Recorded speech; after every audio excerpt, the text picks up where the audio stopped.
दोस्तों, आज मैं एक्सप्लेन करने वाली हूँ 2017 में आई एक शॉर्ट हॉरर स्टोरी को, या फिर एक कहे कि super hit short horror story के एडेप्शन वाली फिल्म को। इसका नाम है सी केम फ्रॉम द वुड्स। उम्मीद करती हूँ कि आपको ये जरूर पसंद आएगी। तो चलिए अब बिना किसी देरी के चलते हैं सीधे मूवी की तरफ। तो मूवी की शुरुआत में हम देखते हैं किसी बच्ची को ओट्स में भागते हुए, जो कि किसी से बचकर भाग रही होती है और एक जगह पर आकर छुप जाती है, जहां पर उसे ढेर सारी खून से भरी हुई बोतल दिखाई देती है। और अब कोई उसके पास आता है जिससे वो भाग रही थी, जिसके साथ इस सीन भी शिफ्ट हो जाता है। अब हम देखते हैं 1987 के टाइम पर एक ब्रायर बुक नाम के एक समर कैंप को, जहां पर कुछ बच्चे आए हुए थे और उन्हें संभालने कुछ काउंसलर भी यहाँ पर मौजूद होते हैं। असल में ये जो कैंप है वो मिस्टर गिलबर्ट के साथ उनके बेटे हैदर संभालती है। और हैदर के यहाँ पर दो बेटे हैं, जिसमें बड़ा बेटा शॉन है जो कि काफी सीरियस टाइप का पर्सन है। दूसरा बेटा पीटर है जो कि केयर फ्री टाइप का है, और ये दोनों उनकी हेल्प करते हैं। यहाँ पर कुछ और लोग भी हैं जो कि बच्चों को संभालने का काम करते हैं, जिनके अंदर है पीटर की गर्लफ्रेंड लॉरेन, लॉरेन का भाई बेन, बेन की फ्रेंड एशली और उनके बहुत सारे दोस्त, जो कि यहाँ पर हर समर पर काउंसलर का काम करते हैं। आज समर कैंप का आखिरी दिन होता है और एक प्ले के बाद, जिसको बेन और एशली ने रेडी कराया था, सभी बच्चों को यहाँ से भेज दिया जाता है और शॉन एक बस से उनको घर छोड़ने चला जाता है। गिलबर्ट भी अपने घर चले जाते हैं और वो अपनी शुरुआती लाइफ से ही इस कैंप को ही चला रहा था, और उसकी मुलाकात अपनी वाइफ से भी यहीं पर हुई थी और यहीं पर उसने शादी कर ली और उसकी वाइफ की डेथ भी यहीं पर हो गई थी। अब गिलबर्ट की एज हो चुकी थी और वो कैंप से रिटायरमेंट लेकर सारी जिम्मेदारी हैदर और अपने बेटों के नाम करके अपने घर चला जाता है। अब रात हो जाती है और समर कैंप की आखिरी नाइट थी और सारे काउंसलर मस्ती करते हैं, और मजाक मस्ती में पीटर सबको अगाथा नाम की नर्स की कहानी सुनाने लगता है कि वो इस कैंप के अंदर नर्स थी और चोरी चुपके बच्चों पर एक्सपेरिमेंट करके उन्हें गलत अब्स दिया करती थी, जिसके कारण उसे यहाँ से निकाल दिया गया और फिर वो वुड्स में जाकर फंस गई और मरने के बाद भी यहीं पर घोस्ट बनकर रहने लगी। और उसको भी कोई समन करता है तो उसे वो क्लेम करने आ जाती है। अब पीटर यहाँ पर मजाक में सबको बोलता है कि उन्हें अपने फिंगर को पीच करके खून निकालना होगा और अगाथा का नाम बोलना होगा, जिससे उनको क्लेम करने वो आ जाएगी। और उनके हिसाब से एक मीथ था, तो सब लोग ऐसा ही करते हैं मजाक मस्ती में। लेकिन यहाँ पर बेन ऐसा नहीं करता। दूसरी तरफ शॉन को दिखाया जाता है, जो कि बच्चों को छोड़ने जा रहा था, लेकिन रास्ते में उसकी बस खराब हो जाती है और नोटिस करता है कि सभी बच्चे चुप होकर बैठे हैं और अचानक से गायब हो जाते हैं, जिससे शॉन परेशान होता है और परेशानी में ही उन्हें ढूंढने लगता है, लेकिन वो कहीं नहीं मिलते और थोड़ी बहुत आवाजें उसे आती रहती हैं, तो आगे उनको ढूंढने निकल जाता है। अब आगे जाकर भी उसे बच्चे नहीं मिलते, ना ही कोई हेल्प मिलती है, लेकिन वहाँ पर एक फोन बूथ मिलता है, जिससे वो अपने ग्रैंडफादर गिलबर्ट को कॉल कर देता है और कॉल करके उनको मदद के लिए बुलाता है। इधर केली अकेली खड़ी हुई थी कि तभी उसके पास में डैनी आता है, जो कि उसको पसंद करता था और उसे थोड़ी बहुत बात करके उसको किस करने लगता है, लेकिन केली इसके लिए तैयार नहीं थी, तो वहाँ से चली जाती है और डैनी वहीं पर खड़ा रहता है, जिसे कुछ अजीब सा वहाँ फील होता है। अब केली यहाँ पर वापस आकर सबके पास बैठी ही थी कि तभी बेसुध हालत में डैनी वहाँ पर आ जाता है और केली को पत्थर मारने लगता है। तो कैंप फायर में उसको पटक देता है, जिससे केली की वहीं पर जान चली जाती है। मतलब एक किस न करने से उसने ऐसा कर दिया। खैर, सभी लोग उसे रोकने की कोशिश करते हैं, लेकिन वो बहुत ही ज्यादा एग्रेसिव हो जाता है, जिससे बचने के चक्कर में गलती से माइक उसको स्टैप कर देता है और वो सब भागकर हैदर के पास में आते हैं, उसे सब कुछ बताते हैं और वो पुलिस को कॉल करने लगते हैं, लेकिन तभी फोन ब्लास्ट हो जाता है, जिससे उसे भी थोड़ी चोट आ जाती है। अब यहाँ पर माहौल काफी अजीब और डरावना हो गया था, तो हैदर सबसे पहले सबको साथ लाने को कहती है और सभी बाकी लोगों को लेने के लिए जाते हैं जो दूसरे केबिन में थे। पीटर माइक ढूंढने चला जाता है, जिससे वो आसपास कम्युनिकेशन कर पाए। वहीं पर लॉरेन पोस्टर ढूंढने चली जाती है।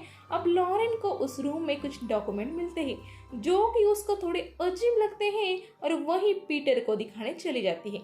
अब हम देखते हैं बेन और एशली को। जहाँ पर एशली कुछ काम कर रही थी तब बेन को कुछ अजीब सा फील होता है। तब एशली उसे कहते हैं ये तुम्हारा वहम है। तब लॉरेन पीटर को डॉक्यूमेंट दिखाने के लिए लेकर जाते हैं जो कि अगाथा के थे। मीन्स उम्मीद तो नहीं था। इस पर पीटर को यकीन होता है और वो कहता है कि अगाथा की कहानी बच्चों को डराकर सुलाने के लिए बनाई गई है और इसमें ऐसा कुछ भी नहीं है। लेकिन हेदर ये सब सुन लेती है और उनके पास जाती है, जो ये नाम सुनकर काफी परेशान हो गई थी। दूसरी ओर हम देखते हैं वेरोनिका, माइक और डिलन को, जो कि बेन और एशली को ढूंढ रहे थे कि तभी डिलन वेरोनिका के साथ कुछ उल्टा सीधा बोल देता है, जिससे गुस्सा करके वो वहां से चली जाती है और माइक के साथ उसकी हाथापाई होने लगती है। लेकिन तभी उन दोनों को वेरोनिका के चिल्लाने की आवाज आती है और वो दोनों उसके पास जाते हैं तो यहाँ पर बहुत सारी खून की भरी हुई बोतलें लटकी हुई थी और वेरोनिका जख्मी हालत में पड़ी थी और उसकी जीभ कटी हुई थी। इसे देखकर वो दोनों बहुत ज्यादा डर जाते हैं। अब हम देखते हैं हेदर को, जो पीटर और लॉरेन को अपनी कहानी बताती है कि बचपन में वो अपने दोस्तों के साथ इसी समर कैंप में आया करती थी और एक बार उसका सामना अगाथा से हुआ था, जिसने उसे और उसके दोस्तों को कैद कर लिया, उनके ऊपर एक्सपेरिमेंट करने की कोशिश करी और उन्हें हॉन्ट किया। इसका एक ट्रॉमा आज भी उसके अंदर है और यही रीजन था कि हेदर अगाथा का नाम सुनकर बहुत घबरा गई थी। और तभी वहां पर शरीफ आता है, जो कि हेदर का बचपन का दोस्त है और उसके साथ वो बचपन में कैंप में भी आया करता था, जिससे वो लोग मदद मांगते हैं और वो हेल्प के लिए कॉल करे। लेकिन इससे पहले ही उसकी कार और मैसेज डिवाइस बंद हो जाते हैं। अब वहां पर भागते हुए डिलन और माइक आते हैं, जो उन्होंने देखा उसके बारे में उनको बताते हैं कि वहां पर कोई रिचुअल जैसी जगह थी, जिसे सुनकर लॉरेन कहते हैं कि ये अगाथा का ही काम है। और अगाथा के बारे में सुनकर शरीफ बहुत परेशान हो जाता है। उसको भी बचपन में अगाथा ने हॉन्ट किया था और उसने बड़ी मुश्किल से अपनी जान बचाई थी और वो भी हेल्प करने से मना कर देता है। अब वहां पर तभी एक पिज्जा डिलीवरी बॉय आता है और शरीफ उसकी कार से बाहर भाग जाता है। अब तभी हम देखते हैं एशली और बेन को, जो कि वुड्स में घूम रहे थे। तभी उन्हें सारे बच्चे भागते हुए दिखाई देते हैं, जो कि एक जगह जाकर डिग करने लगते हैं और उस जमीन के नीचे से अगाथा बाहर आती है।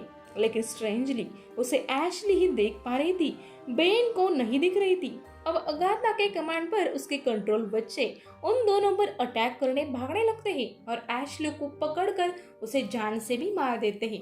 अब बेन भागकर कैंप तक आता है और सब बच्चे भी यहाँ पर आकर बाकी लोगों के ऊपर अटैक करते हैं, जिससे बचने के लिए वो लोग एक केबिन में जाकर छुप जाते हैं।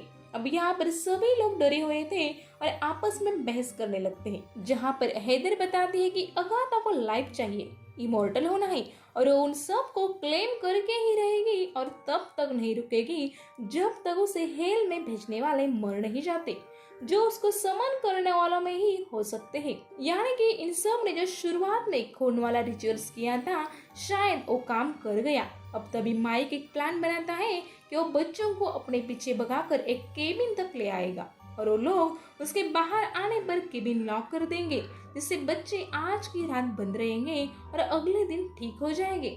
यानी कि उनका पोजीशन अगाथा से टूट जाएगा। अब वो ऐसा ही करता है और बाहर भागता है, जिसका पीछा करते हुए बच्चे आते हैं। लेकिन केबिन में जाते ही बच्चे उसे पकड़ लेते हैं और डिलन को लगता है कि वो इन्फेक्टेड हो गया होगा, तो वो उसे वही केबिन में बच्चों के बीच छोड़कर डोर को लॉक कर देता है। और लॉरेन इस पर गुस्सा करती है, लेकिन वो माइक को बाहर लाने से मना कर देता है और सभी बच्चे माइक को खत्म कर देते हैं। अब वो सब एक साथ केबिन में होते हैं और पीटर बाहर से आता है, जिस पर एक बच्चा अटैक कर देता है जो बाहर ही रह गया था। और तभी गिलबर्ट और शॉन वहां पर आ जाते हैं और गिलबर्ट उस बच्चे के आसपास शूट करता है और अगाथा उस बच्चे को लेकर वहां से चली जाती है। और वो पीटर पर बहुत ज्यादा गुस्सा करता है, उसने बहुत बड़ी गलती कर दी है, जिस पर वो कहता है कि उसे नहीं पता था कि अगाथा सच है और सब कुछ इतना आगे बढ़ जाएगा। खैर, अब गिलबर्ट सबको अगाथा की असली कहानी बताने लगता है, जिसके अंदर सालों पहले जब उसने कैंप शुरू किया था तो वो अपनी वाइफ के साथ यहाँ पर रहता था और एक दिन कैंप के लिए एक नर्स जॉब अप्लाई करती है, जिसका नाम अगाथा था। वो उसे जॉब पर रख लेते हैं और धीरे धीरे उसके वाइफ की तबीयत खराब होती है, जिसकी सेवा अगाथा करती है, लेकिन कुछ भी फायदा नहीं होता और वो आखिरी टाइम में आ जाती है। और इधर अगाथा गिलबर्ट को अपने प्यार में फंसा लेती है और वो दोनों इंटीमेट भी हो जाते हैं। अब कुछ वक्त के बाद उसके वाइफ की डेथ हो जाती है और गिलबर्ट बहुत दुखी होता है। उसको आगे पता चलता है कि अगाथा ने आज तक जो दवाई उसकी वाइफ को दी थी उसको ठीक करने के लिए नहीं, बल्कि धीरे धीरे उसकी जान लेने की थी। अब काफी महीने बीत चुके थे और अगाथा बच्चों पर भी उल्टे सीधे एक्सपेरिमेंट्स किया करती थी। रिचुअल्स क्या करती थी, उनके खून को बोतल में भरकर पेड़ पर लटका दिया करती थी। अब एक दिन गिलबर्ट ने उसे ढूंढ लिया और खत्म कर दिया, यानी कि गिलबर्ट का इस्तेमाल और कैम का इस्तेमाल उसने खाली बच्चों को लुभाने के लिए किया था, जिसके बाद में वो वहां से फरार हो गई थी। लेकिन ऑब्वियसली यहाँ पर गिलबर्ट ने उसे मार दिया। अब अगाथा के फिंगर में उसके वाइफ की मैरिज रिंग थी, जिसको वो निकाल कर उसे हमेशा के लिए जमीन के नीचे गाड़ देता है। और तब से अगाथा इस जगह को हॉन्ट कर रही है और उसे बुलाने पर ही वो आती है, लेकिन वो आने पर मौत का तांडव शुरू हो जाता है। खैर, अब हम देखते हैं बेन और डिलन को, जहाँ पर डिलन उसको जबरदस्ती लाकर एक पेड़ से बांध देता है और उसके हाथ पर कट लगाकर उसे जबरदस्ती अगाथा का नाम बुलवाता है, ताकि अगाथा उसे क्लेम करने आए और डिलन को छोड़ दे। अब वो वहां से भागकर एक कार में आता है, लेकिन तभी वहां पर एक बच्चा आकर उस पर फ्यूल डालकर उसे आग लगा देता है। सभी लोग वहां पर आते हैं और डिलन बहुत ज्यादा जल चुका था। लॉरेन उसे बेन के बारे में पूछती है, लेकिन वो सच नहीं बताता। उल्टा वो उसके साथ गलत हरकत करता है, जिससे वो उसे पीट पीट कर खत्म कर देती है। अब सभी लोग अगाथा से बचने के बारे में सोचने लगते हैं और लॉरेन पूछती है कि बेन ने उसे क्यों नहीं देखा था, जिस पर वो कहता है कि शायद उसने समनिंग रिचुअल्स में भाग नहीं लिया होगा और हैदर, गिलबर्ट और शॉन ने भी उसे समन नहीं किया था, तो उनको भी नहीं दिख रही थी। अब वो सब लोग एक साथ रहकर इससे लड़ने का फैसला करते हैं और बाकी लोग जो रिचुअल्स में नहीं थे वो भी अपनी फिंगर पिच कर लेते हैं और रिचुअल कर लेते हैं। अब वो दिमाग लगाते हैं कि अगाथा अगर उनके ऊपर फिजिकल अटैक कर रही है, मीन्स वो अपनी ह्यूमन फॉर्म में आ चुकी है और यही सही समय है उसे खत्म करने का। अब हैदर और गिलबर्ट अलग जाते हैं और बाकी 3 अलग जाते हैं उसको ढूंढने के लिए। पीटर, शॉन और लॉरेन को बेन की चिल्लाने की आवाज सुनाई देती है और पीटर उस आवाज के पीछे भागता है, लेकिन वो बेन था ही नहीं और अगाथा उसका गला काट कर वहां से चली जाती है और पीटर, शॉन और लॉरेन के हाथों में ही अपना दम तोड़ देता है, जिससे वो दोनों ही टूट जाते हैं। अब इधर अगाथा आकर हैदर को पकड़ लेती है और गिलबर्ट उसको रोकता। तभी वहां पर लॉरेन आकर अगाथा को शूट करती है, लेकिन इससे उसका कुछ ज्यादा नहीं बिगड़ता और वो गिलबर्ट को शूट करके ही खत्म कर देती है। अब हैदर, शॉन और लॉरेन उससे लड़ते हैं और उस पर काबू पाकर उसे सब कुछ ठीक करने कहते हैं, लेकिन हंसने लगती है। इसके बाद में वो लोग उसे खत्म करके उसके टुकड़े टुकड़े कर देते हैं और पानी में फेंक देते हैं ताकि वो वापस ना आ पाए।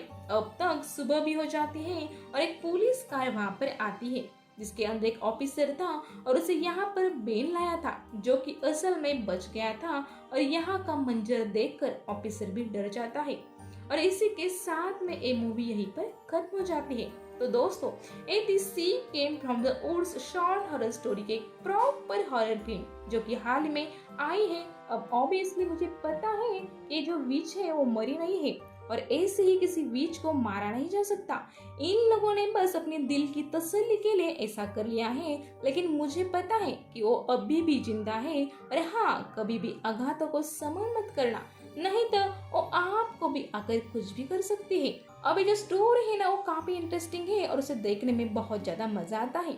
यहाँ पर कुछ कुछ एलिमेंट कॉमेडी है और कुछ कुछ हॉरर है, तो देखने में काफी इंटरेस्टिंग लगती है और आप भी जाकर इस मूवी को जरूर देखना, आपको भी देखने में काफी ज्यादा मजा आएगा। बाकी यहाँ पर ज्यादा कुछ एक्सप्लेन करने जैसा कुछ है नहीं, काफी स्ट्रेट फॉरवर्ड फिल्म है।